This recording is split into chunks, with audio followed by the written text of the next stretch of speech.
What's up, guys? My name is Peyton. This is my first video on YouTube, so please forgive me if it's a little bit rough.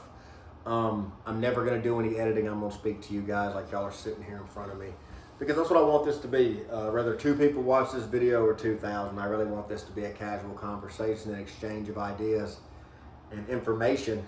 I think I have a lot of information and insight to offer, and am actually very much hoping that I get to interact with other individuals who have different experiences, different knowledge, and expand my own perspective on something I'm very passionate about, which is high quality footwear. A little bit about myself. I worked in blue collar jobs for 8 years. We'll get into what I've actually done later, but I've done a variety of blue collar jobs. I have been a collector of boots and footwear for 7 years. Started off in Western boots, and then transferred into dress shoes, and then to work boots, and then to work shoes, and then to dress cat, and it just kind of expanded and went down a rabbit hole where I found out that, well, hey, if cowboy boots and Western boots can have this much of a difference in quality, then I bet work boots can too, and I bet dress shoes can too, and I bet casual shoes can too, and even sneakers and things like that. And then it, of course, transferred and rabbit holed into belts and jackets and clothes and everything else. So either way, but right to the point, today I want to talk about, it's kind of like a semi-brand highlight, semi-review, but mainly just bouncing ideas around, talking to y'all about a couple pairs of boots that I've worn pretty extensively and that I've enjoyed. If you see a Diet Coke, I know it's weird seeing a younger guy drink Diet Coke. I tell everybody the same thing. My mom, that's all she drank. When I was younger, if you wanted a soft drink or soda in the house, you got a Diet Coke or you didn't get anything. So learned to love it at a young age and still here with it today. But let's talk about the boots. So these are the 2 boots we're going to talk about today. Same brand. These are JK boots out of Spokane, Washington, owned by a single family, the Kotze family, John Kotze being the head of that family, JK. He has been in the boot making and shoe making industry one way or the other pretty much his entire life, starting overseas, and then when he moved to the United States, he worked at Nick's and then branched out and started his own. And these are a product of that. So let's talk a little bit about them. These are the JK Superduties in 10-inch redwood color, smooth over rough out. These are the JK 300X in brown. Okay, both of these boots are composite toe because when I worked offshore, you had to have composite toes. That's just part of it. Composite or steel. They had to be ASTM rated. Any of you blue collar guys will know about that, whether it's electrical certifications or height certifications or heat resistant or slip resistant. You know, there's so many different requirements for different trades and jobs. So I want to talk a little bit about these boots. First off, I want to say JK has no affiliation with me. They have no clue I exist. I get $0 for this. I don't care if 2 people watch this video or 2,000. I truly just want to put my opinion out there about something I enjoy. It's something I'm passionate about. So let's start off with the Superduty, and then we'll move over to the 300s in a minute. We're going to talk about similarities, differences, and what these boots may be used for. Okay. Like I said, this is a JK Superduty, 10-inch height, smooth over rough out in the redwood color. It has their traditional logger heel. It's a 4-stack on the leather. This is a true leather stacked heel of oak tan leather. This is a oak tan leather midsole. It has an oak tan leather insole, oak tan leather heel counter, 8 to 9 ounce, according to them, oil tan leather from Seidel in Milwaukee. Solid brass hardware, studded speed hooks and eyelets. Again, composite toe. It has a Vibram 100 Red X, heat resistant sole. The Red X is worn off, and so is the yellow Vibram pad because of use, but they were definitely there. So that's what they were originally. The soles are stitched through with Technora fire thread. Also, the uppers are stitched with it as well, being heat resistant and flame resistant up to 900 degrees. The soles are screwed on. The heels are nailed on, with the heel cap also being screwed on here at the front to prevent delamination at the breast of the heel. What do I think these boots are good for? These boots are armor for your feet. And again, this is not just me shining up JK. I own Nicks. I actually have a couple pair of Nicks. We'll get into those later at a later date. I have owned Franks. I don't own them anymore, but they are phenomenal boots. Any of those boots in the Pacific Northwest are built very similar, if not almost identical to this. It's just going to be your preference. What company you want to get behind, what company you want to follow. Maybe all of them. Again, I have a few from a lot of different brands. We will get into the Pacific Northwest brands more and more.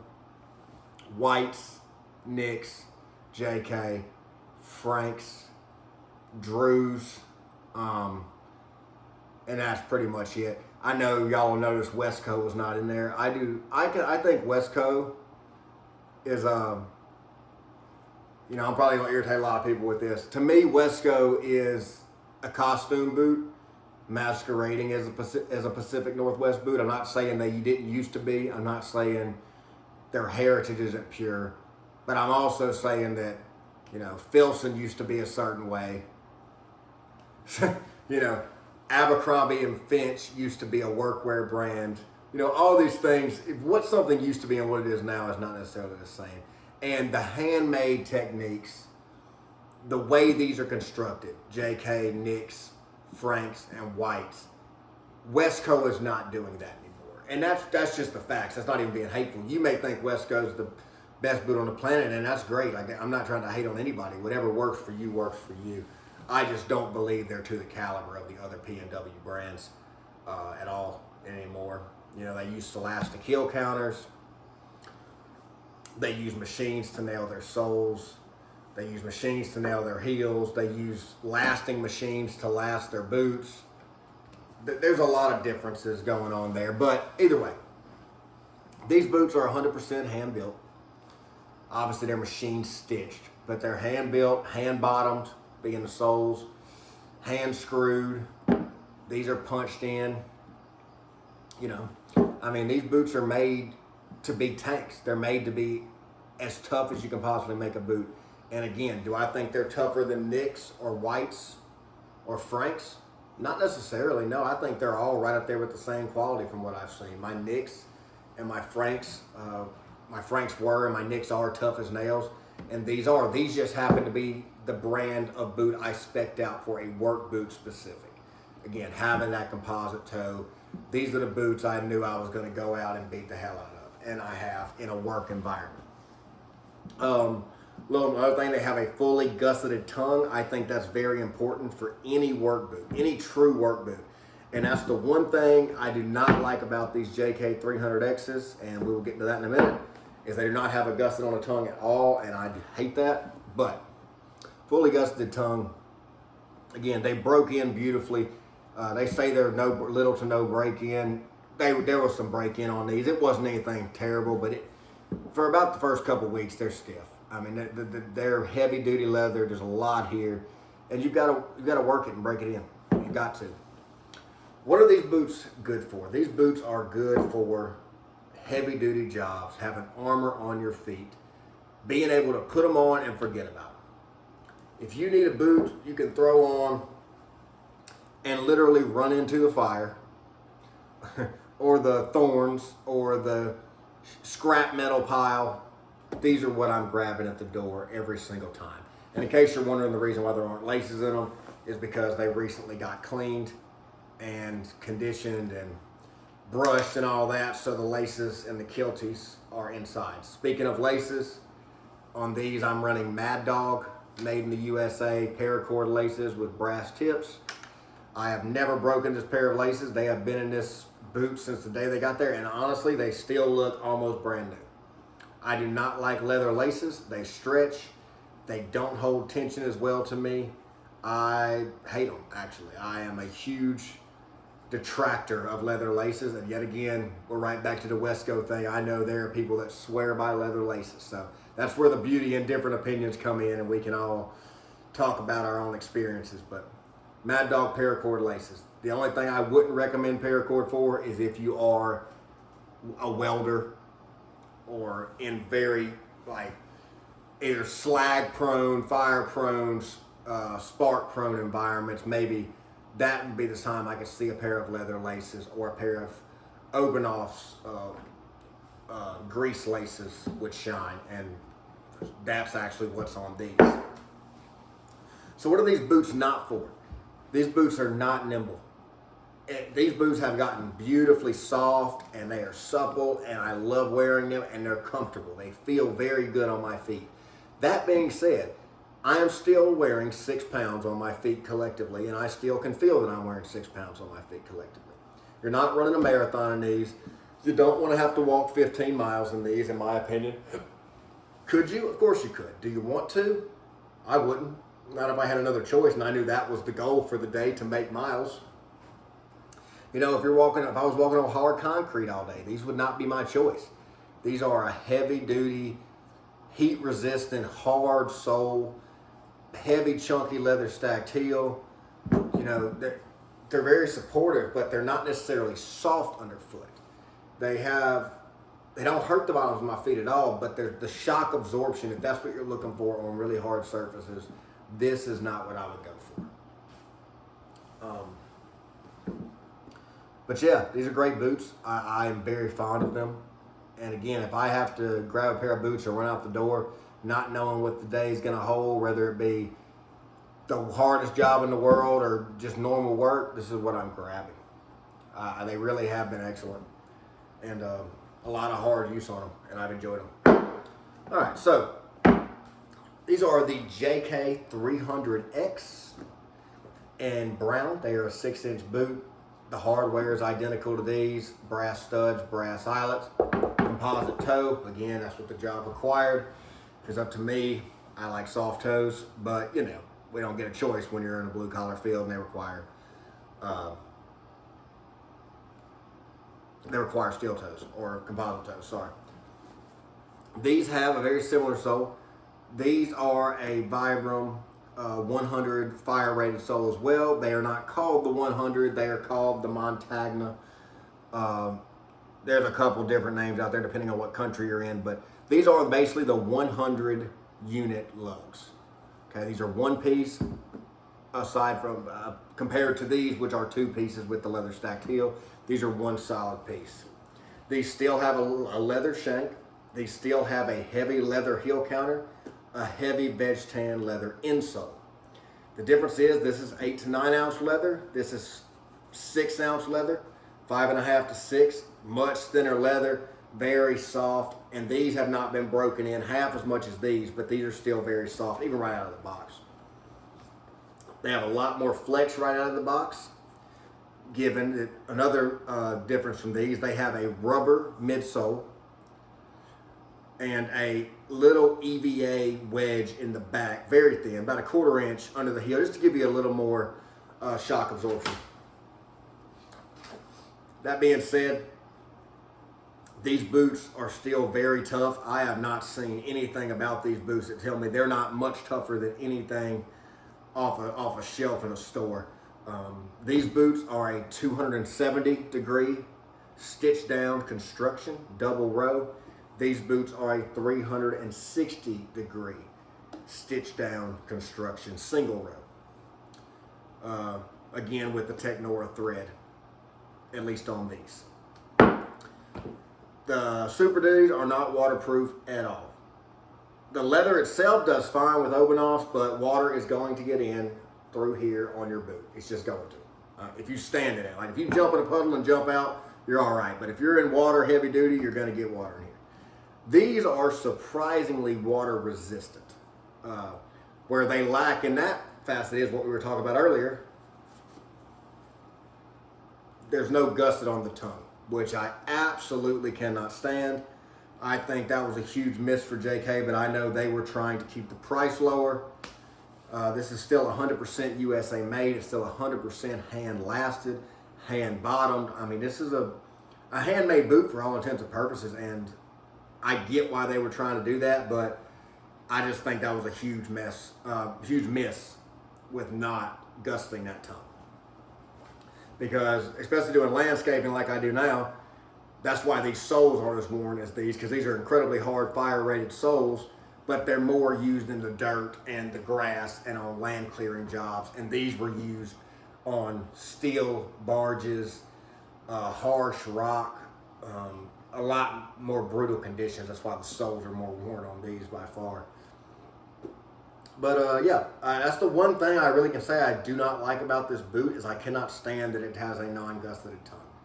I think that's a huge miss. But other than that, these boots have been excellent. I did put a kiltie in them to try and mitigate the amount of debris that gets into the boot. That being said, after a day of traipsing around in a field and cutting wood or clearing brush, grass, wood chips, all that, it's all down in your boot. It just is. It's unfortunate, and like I said, there's just not much you can do about it. But for the price point of these boots compared to the quality and the durability of them, I still think they're worth it. I just think that was one facet that I really wish was different. So price point. These with the composite toe in this configuration you see, I believe I paid right at $400 for. These Super Duties in the configuration you see, I paid just over $600 for. I believe the Super Duties were $615, $610, something like that. These are like $405. With a soft toe, these are starting at $575, and I forgot what these are starting at. I think it's like $395 or something like that. That's a lot of money, you know. I mean, I can see that. I can see how that's a lot of money, and a lot of people can't imagine spending that. You know, like I said, I've worn Ariats, Double H's, Timberland Pros, Danners, Wolverines, Muck boots, Extra Toughs.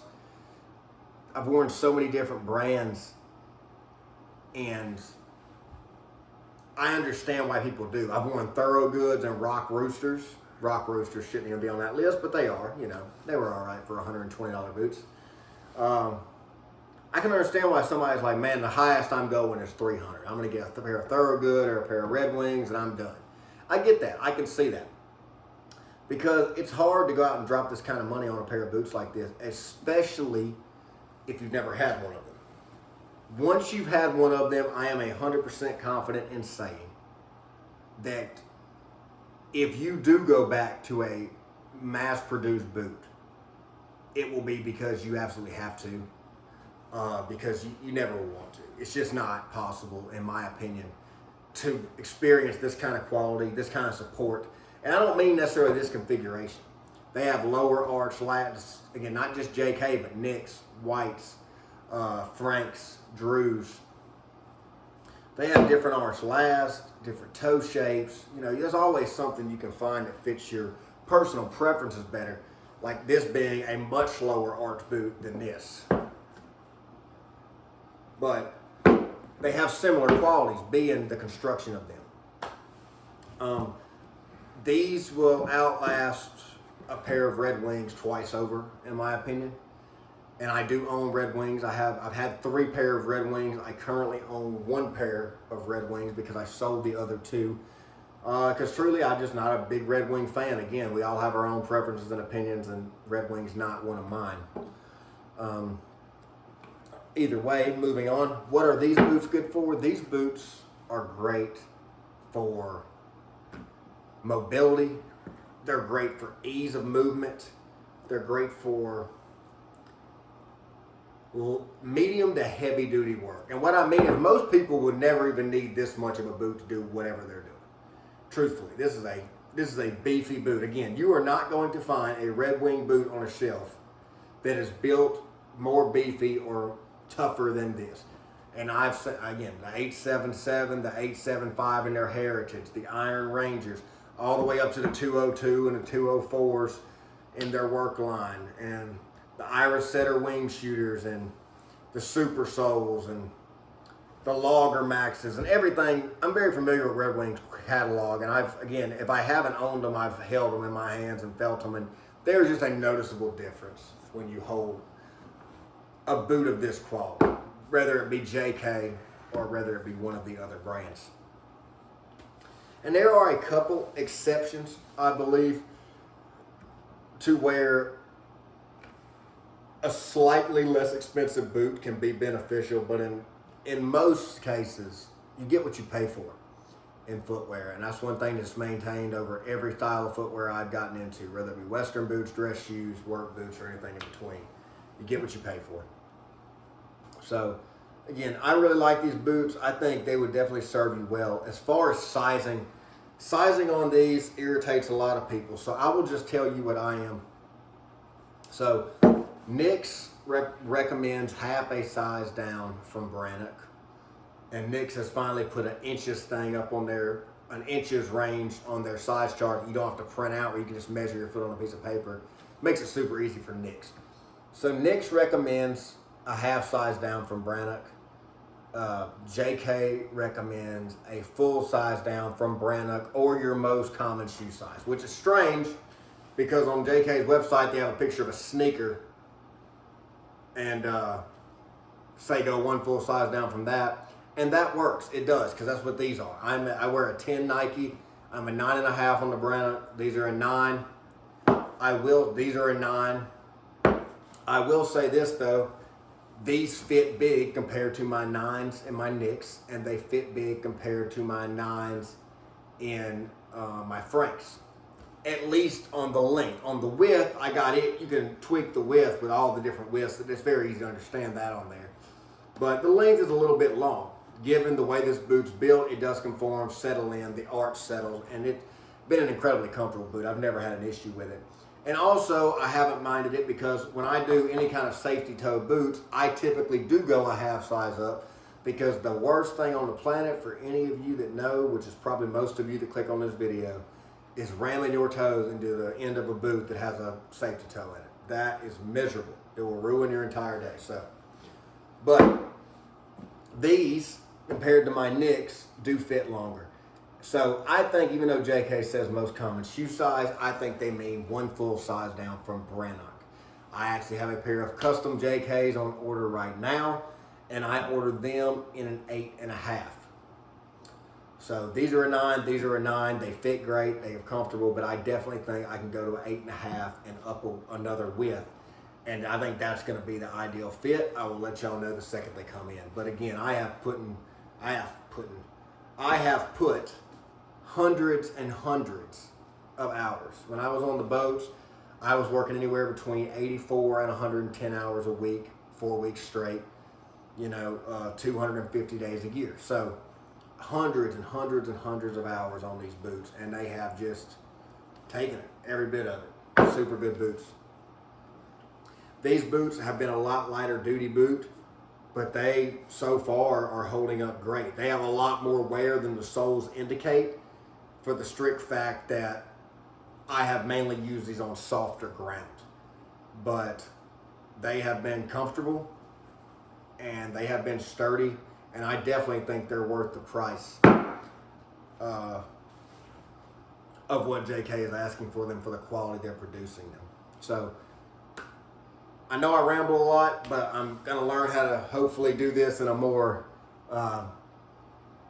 streamlined way. But for now, that's the end of the first video, guys. I'm going to keep posting, keep making videos, whether 2 of you watch it or whether 20 or 2,000 or whatever watch it. I hope y'all find this interesting and maybe educational, beneficial, or if nothing else, slightly enjoyable to hear me ramble on about something I care about so much. And if you do, shoot me a comment, shoot me a like. If you want to subscribe, feel free to. If not, again, it's whatever, guys. I'm not trying to make any money on YouTube. I'm just trying to meet some people and talk about things I like. So thank y'all for listening.